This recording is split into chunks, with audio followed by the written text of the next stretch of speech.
Hello friends, आज की ताज़ा खबरों में आप सभी का स्वागत है। झारखंड की तमाम छोटी बड़ी खबर इस वीडियो में देखने को मिलेगी। सबसे पहले बड़ी खबर, झारखंड डिजी स्कूल ऐप से मिलेगा कंटेंट। एक बड़ी खबर कि राज्य के सरकारी और निजी स्कूलों में पढ़ने वाले पहली से लेकर 12वीं कक्षा तक के विद्यार्थियों को डिजिटल कंटेंट झारखंड डिजी स्कूल ऐप से भी मिल सकेगा। स्कूली शिक्षा और साक्षरता विभाग में इसके लिए ऐप तैयार किया गया है। राज्य के करीब 46,000 सरकारी और निजी स्कूलों के छात्र छात्राएं इसमें अपनी कक्षा की पढ़ाई से संबंधित कंटेंट देख सकते हैं। शिक्षा विभाग ने गूगल प्ले स्टोर पर इसे अपलोड कर दिया है। छात्र छात्राएं इसे डाउनलोड कर सकते हैं। इसी के साथ ही अगली बड़ी खबर, रांची से पटना और टाटानगर से दानापुर रोज दिन चलेगी स्पेशल ट्रेन। यात्रियों के लिए एक राहत भरी खबर की दीपावली छठ को देखते हुए दक्षिण पूर्वी रेलवे ने स्पेशल ट्रेन से यात्रा करने वाले यात्रियों को काफी राहत दी है।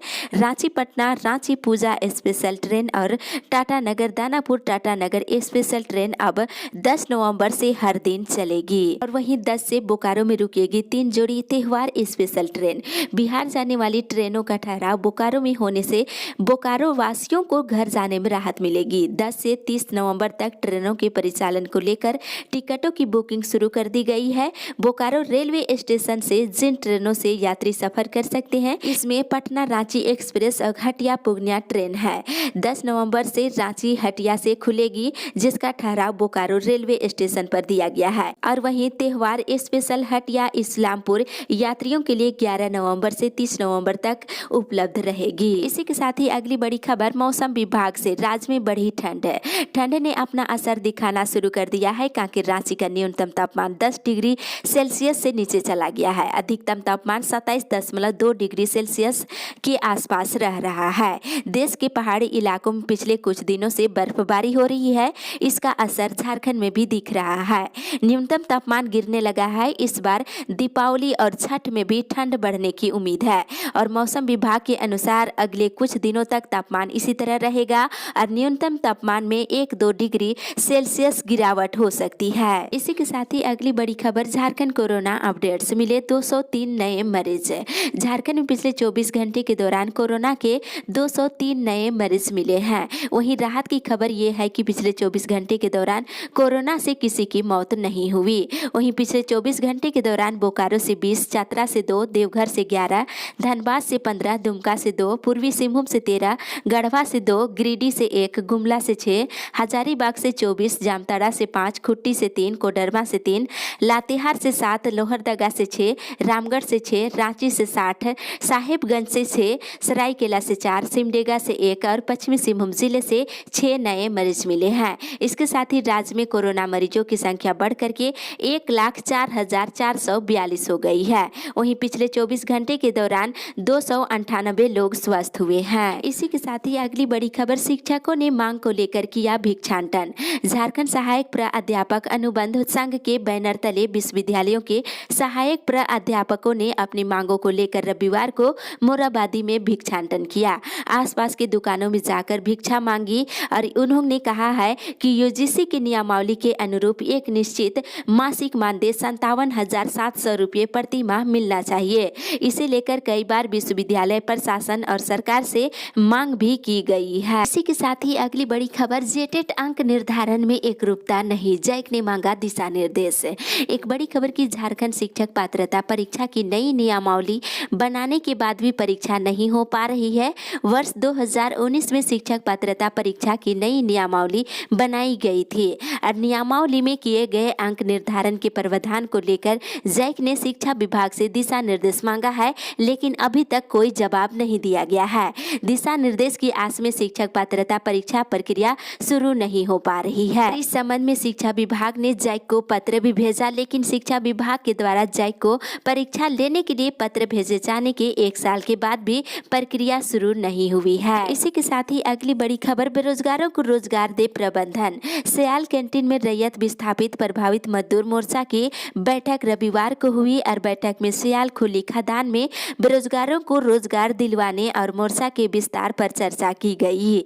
वक्ताओं ने कहा है कि जल्द ही सियाल में खुली खदान खुलने वाली है। इसमें स्थानीय लोगों को रोजगार दिलवाने के लिए मोर्चा हर संभव पहल करेगी। साथ ही इधर 10 नवंबर को बेरोजगार मोर्चा का धरना, 10 नवंबर नवंबर को उपायुक्त कार्यालय रामगढ़ के समक्ष एक दिवसीय धरना प्रदर्शन को लेकर के चर्चा की गई है।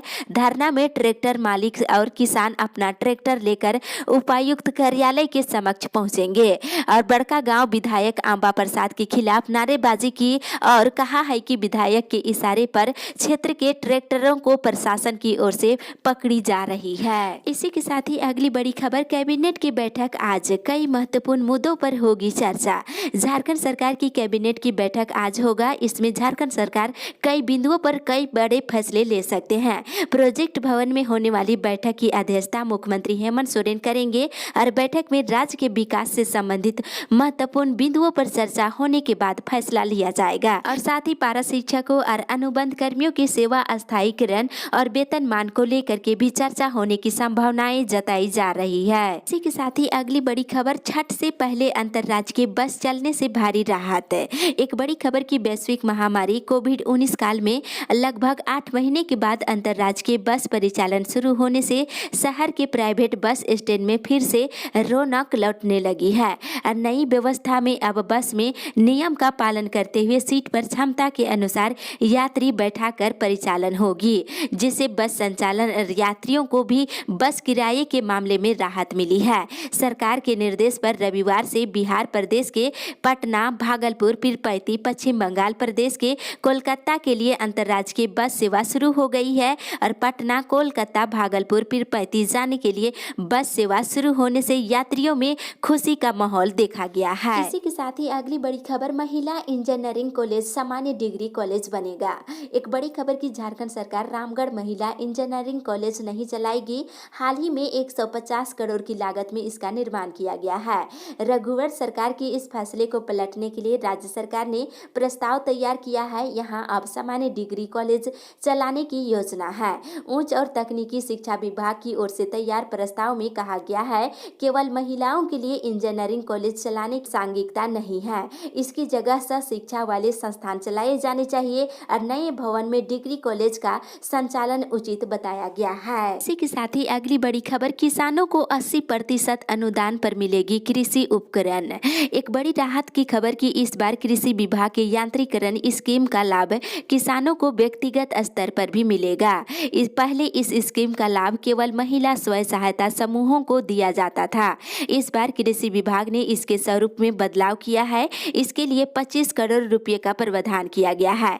किसानों को मिलने वाली अनुदान राशि भी बढ़ाने का प्रस्ताव तैयार है। इस प्रस्ताव को राज्य प्राधिकृत समिति के पास भेज दिया गया है।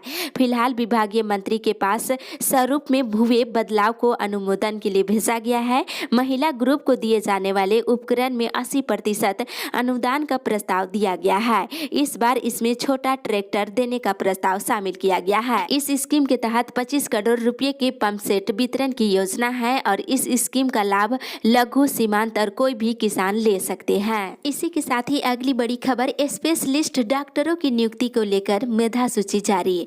राष्ट्रीय स्वास्थ्य अभियान झारखंड में स्पेशलिस्ट डॉक्टरों की होने वाली नियुक्ति के लिए मेधा सूची जारी कर दी गई है। अभ्यर्थियों से आवेदन प्राप्त करने के बाद कई अभ्यर्थियों की मेधा सूची जारी की गई है। वहीं अपनी प्राथमिकता नहीं देने वाले अभ्यर्थियों को इसके लिए सोमवार तक का मौका दिया गया है।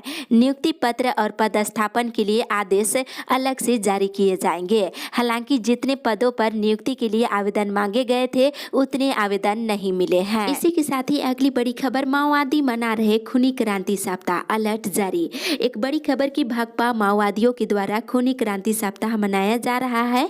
8 नवंबर से 15 नवंबर तक भाकपा माओवादी अपने प्रभाव वाले इलाकों में खूनी क्रांति सप्ताह मनाएंगे।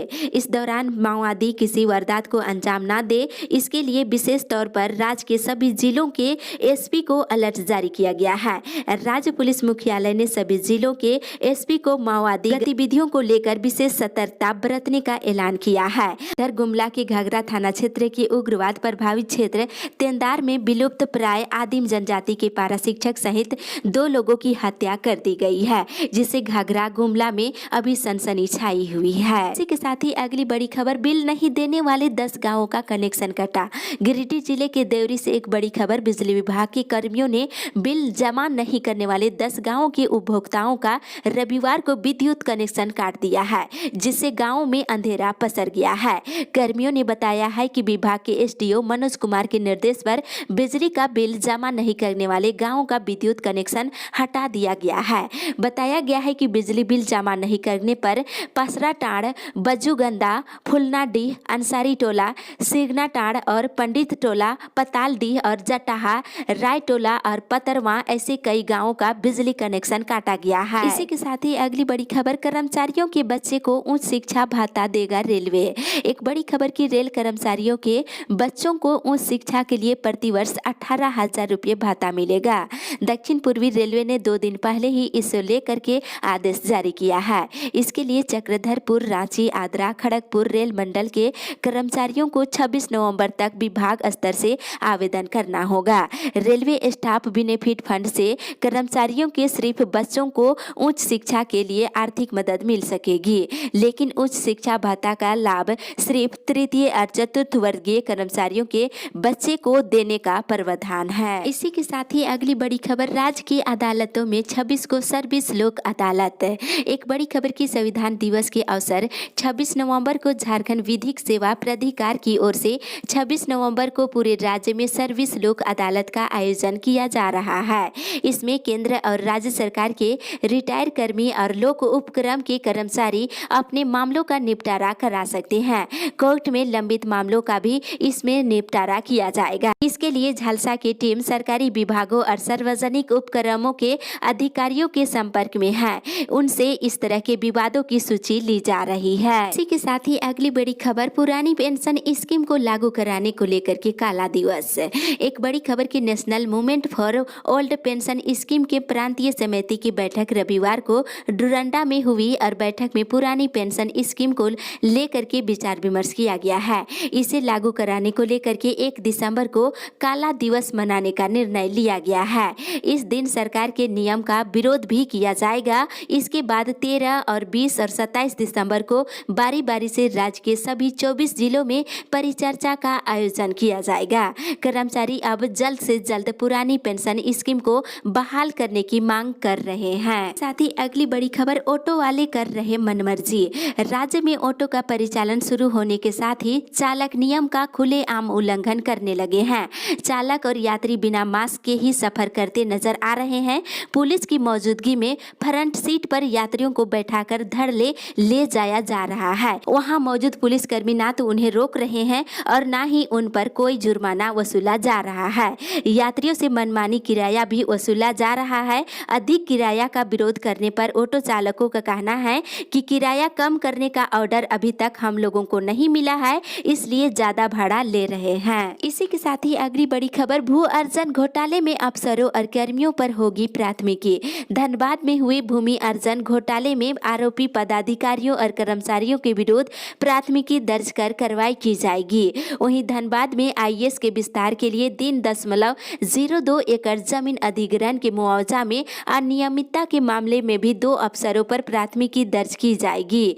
मुख्यमंत्री ने ये दोनों मामले में कार्रवाई से संबंधित प्रस्ताव पर स्वीकृति दे दी है।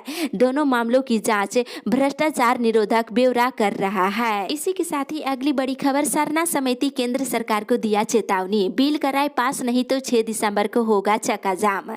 झारखंड के मुख्यमंत्री हेमंत सोरेन सरकार आदिवासियों के लिए सरना धर्म कोड का प्रस्ताव पारित कराने के लिए आगामी 11 नवंबर को विधानसभा का विशेष सत्र बुलाई है और सत्र के दौरान सत्ता पक्ष और विपक्ष की सहमति मिलने के बाद राज्य सरकार जनसंख्या के कॉलम में सरना धर्म कोड को शामिल करने का प्रस्ताव केंद्र सरकार के पास भेजेगी। अगर केंद्र सरकार इस बिल को लेकर के असहमति जताती है तो सरना समिति आगामी 6 दिसंबर 2020 को रेल रोड चक्का जाम करेगी। इस बात की जानकारी केंद्रीय सरना समिति के सदस्यों ने दी है। इसी के साथ ही अगली बड़ी खबर, 45 रुपये किलो बिक रहा आलू का बीज, किसान है परेशान। आलू के आसमान छूते भाव ने इसकी खेती करने वाले किसानों के समक्ष विकट परिस्थिति उत्पन्न कर दी है। बाजार में आलू के बीज में ऐतिहासिक वृद्धि हुई है। आलू 2200 से लेकर 2400 प्रति 50 किलो की बोरी बिक रहा है। ऐसे में किसान आलू लगाने में असहज महसूस कर रहे हैं। मजबूर होकर किसान आलू के बीज आसमान छूती कीमतों पर खरीदारी कर रहे हैं। साथ ही किसानों ने बताया है पिछले वर्ष की तुलना में इस वर्ष उन्हें दोगुने कीमत पर 45 से 50 रुपये किलो आलू के बीज खरीदने पड़ रहे हैं। इसके साथ ही अगली बड़ी खबर, गरीब रथ का मुरी में ठहराव शुरू। रांची से दिल्ली आने जाने वाली गरीब रथ एक्सप्रेस का शुक्रवार से मुरी स्टेशन पर ठहराव शुरू हो गया है। रांची से दिल्ली जाने और दिल्ली से रांची आने के क्रम में ये ट्रेन मुरी स्टेशन पर 2 मिनट के लिए रुकेगी। आपको बता दें, लोगों की मांगों को लेकर के रेलवे प्रशासन ने गरीब रथ को मुरी स्टेशन पर मात्र 2 मिनट के लिए स्टॉपेज दिया है। बड़ी खबर, हेमंत सरकार की विफलताओं पर श्वेत पत्र जारी करेगा भाजपा। हेमंत सरकार के 9 महीनों की नाकामियों और आर्थिक अराजकता की स्थिति पर प्रदेश भाजपा श्वेत पत्र जारी करेगी। ये निर्णय रविवार को भाजपा की कोर कमेटी की बैठक में लिया गया है। उन्होंने कहा कि सरकार लगातार अपनी विफलताओं को छुपाने के लिए पूर्व की सरकार पर दोष आरोपण करती रहती है और पार्टी श्वेत पत्र के माध्यम से ये बताएगी कि उन्होंने 9 महीने में क्या किया है और पार्टी श्वेत पत्र के माध्यम से राज्य सरकार की नाकामियों को उजागर करेगी। इस अपडेट में बस इतना ही। आगे की खबर के लिए आप हमारे साथ बने रहे।